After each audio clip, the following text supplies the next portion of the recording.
माता दी दोस्तों, रहस्यमयी चैनल में आपका स्वागत है। जैसा कि हम लोग पिछली कहानी में सुने कि किस तरह चंचल का सामना एक चुड़ैल से होता है। वो चुड़ैल कहती है कि तुमको यहाँ से जिंदा जाना है तो हमारा एक शर्त मानना पड़ेगा।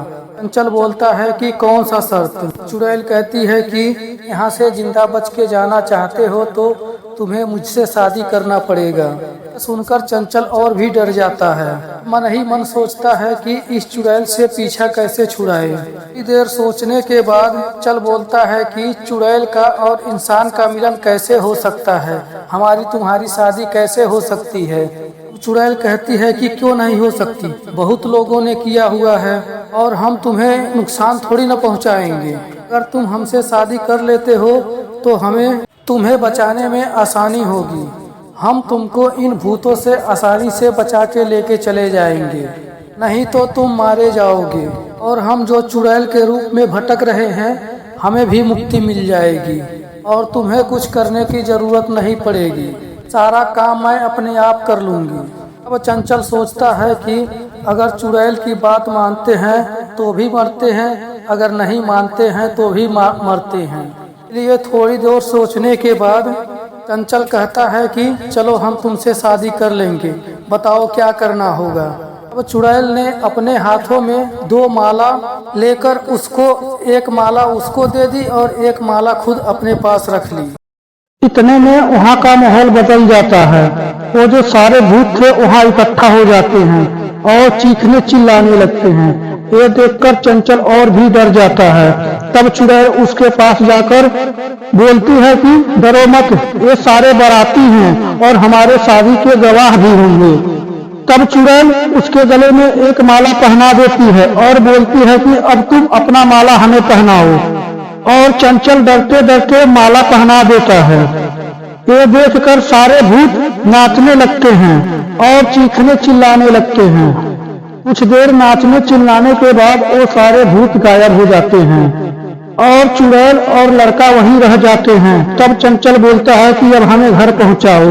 तब चुड़ैल कहती है कि चलो ठीक है, हम तुम्हारे घर लेके चलती हूँ, मगर आज की रात हम लोग यहीं बिताएंगे।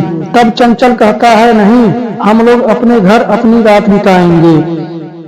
इतने में चुड़ैल बहुत भयानक रूप में आ जाती है। ये देखकर चंचल डर जाता है और कहता है कि जैसा तुम कहो वैसा ही करेंगे। तब चुड़ैल हंसने लगती है और हंसता हुआ देख चंचल बहुत ज्यादा डर रहा था। इतने में चुड़ैल बोलती है डरो मत, मैं तुम्हें नुकसान नहीं पहुंचाऊंगी, अब तो हम तुम्हारी सेवा ही करेंगे। तब चंचल बोला इस रूप में तो मैं तो डर के मर जाऊंगा, जिस रूप में तुम पहले थी पहले उस रूप में आओ। तब वो चुड़ैल कहती है चलो ठीक है। फिर उसने अपना रूप बदला और उससे भी कहीं सुंदर होके उसके सामने आती है। अब चंचल उसको देख के देखता ही रह जाता है और सोचता है कि ये चुड़ैल इतनी सुंदर कैसे हो गई। तभी चुड़ैल बोली देखो अब मैं कैसी लग रही हूँ। तब चंचल बोला अब तो तुम बहुत ज्यादा खूबसूरत लग रही हो। तब चुड़ैल कहती है चलो अपने घर चलते हैं और तुम अपनी आंखें बंद करो, अपने घर के पास ही पाओगे। तब लड़का अपनी आंखें बंद करता है और थोड़ी देर बाद जब खोलता है तब देखता है कि जहाँ वो भैंस लेके चरा रहा था वहीं पर वो खड़ा है और उसके सामने वो लड़की खड़ी है। अब दोनों आपस में बातें कर रहे थे।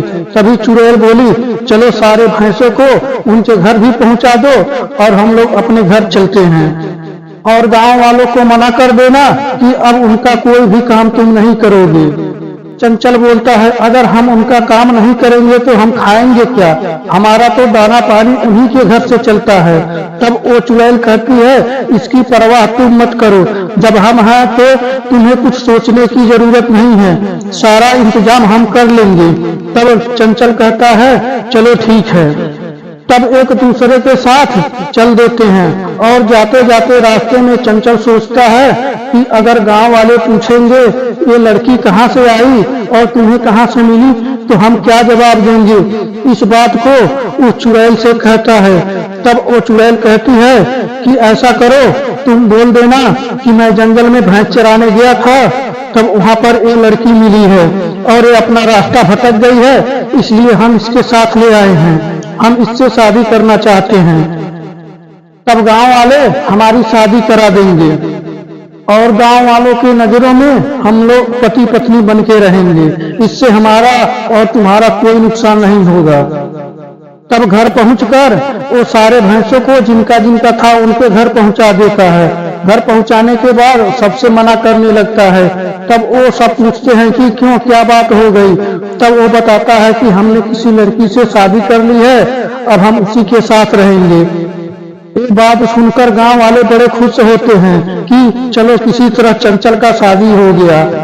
और गांव की सारी औरतें चंचल के घर पर जाती हैं दुल्हन देखने के लिए और दुल्हन को देखकर बोलती हैं कि तू इतनी सुंदर लड़की कहाँ से उठा के ले आया, तेरी तो किस्मत चमक गई, तुझे जो इतनी सुंदर लड़की मिल गई है।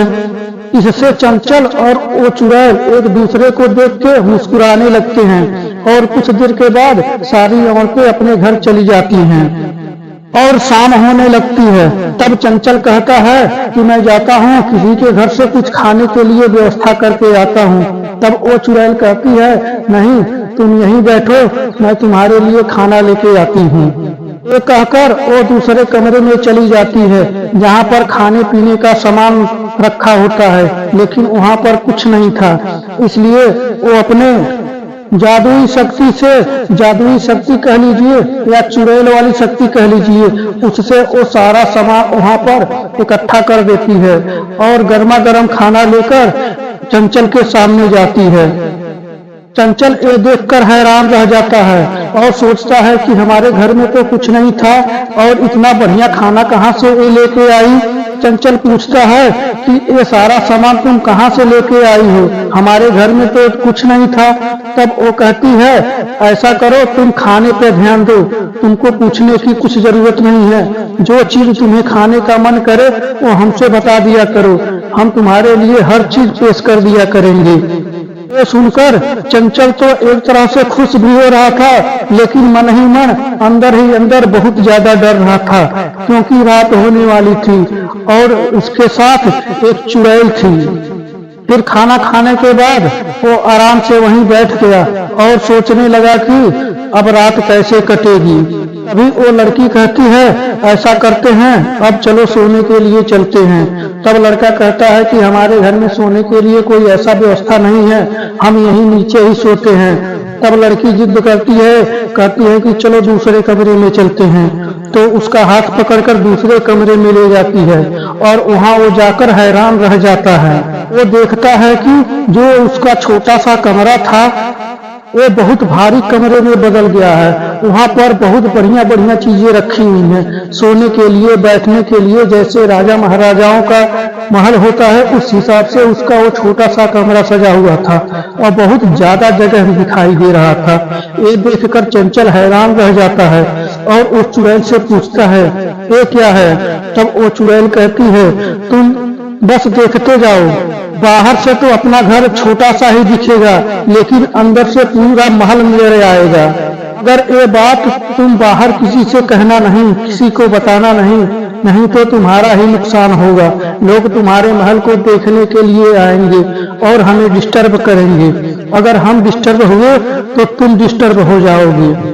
ये सोचकर चंचल और घबरा जाता है। फिर मुस्कुराते हुए वो चुड़ैल उसका हाथ पकड़कर वो अपने बिस्तर पर लेके जाती है और कहती है कि चलो सो जाते हैं, आज अपना वैसे भी सुहाग रात ही है। सुहाग रात की बात सुनकर चंचल और घबराने लगता है कि चुड़ैल के साथ सुहाग रात हम कैसे मनाएंगे। इतने में चुड़ैल कहती है तुम डरो मत, हम बिल्कुल आम इंसान की तरह ही रहेंगे, सिर्फ महल में हम लोग अपनी रात बिताएंगे, बाकी अपनी छोटी सी जो घर है ना ये बिल्कुल आम घर की तरह दिन में दिखाई देगा। और दोनों बिस्तर पर सोने लगते हैं। तब चुड़ैल उससे छेड़खानी करने लगती है और वो धीरे धीरे डर भी रहा था और उसे आनंद भी आ रहा था। थोड़ी देर में वो दोनों एक दूसरे में विलीन हो जाते हैं और सुबह हो जाती है। ऐसे ही चंचल के जिंदगी में खुशियां ही खुशियां आ गई थी। अब उसे चुड़ैल से कोई डर नहीं लग रहा था।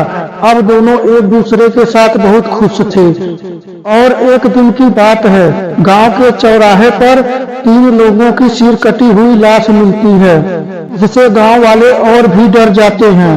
लाश का वेशभूषा देख के गांव वालों के मन में बिल्कुल खौफ जैसा माहौल बन गया था। उनको लग रहा था कि जैसे किसी भूत प्रेत ने इसको मारा हो। वो लोग एक तांत्रिक के पास जाते हैं और तांत्रिक उनके उस जगह पर आता है और कुछ इधर उधर से मंत्र बुझाते हुए बोलता है कि तुम्हारे गांव में चुड़ैल का साया हो गया है, अब तुम लोग सारे मारे जाओगे। तांत्रिक की बात सुनकर गांव वाले डरने लगते हैं और कहते हैं कि महाराज इसका कोई उपाय नहीं है। तब वो तांत्रिक कहता है उपाय तो है, लेकिन इतना आसान नहीं है, क्योंकि वो शादी करके आई हुई है, इसलिए वो इतनी जल्दी जाने वाली नहीं है। जहाँ पर ये बात हो रही थी वहाँ पर चंचल भी मौजूद था। ये सारी बातें सुनकर चंचल के मन में ये हो रहा था कि कहीं उसकी बीवी ने तो ये सारा काम तो नहीं न किया है।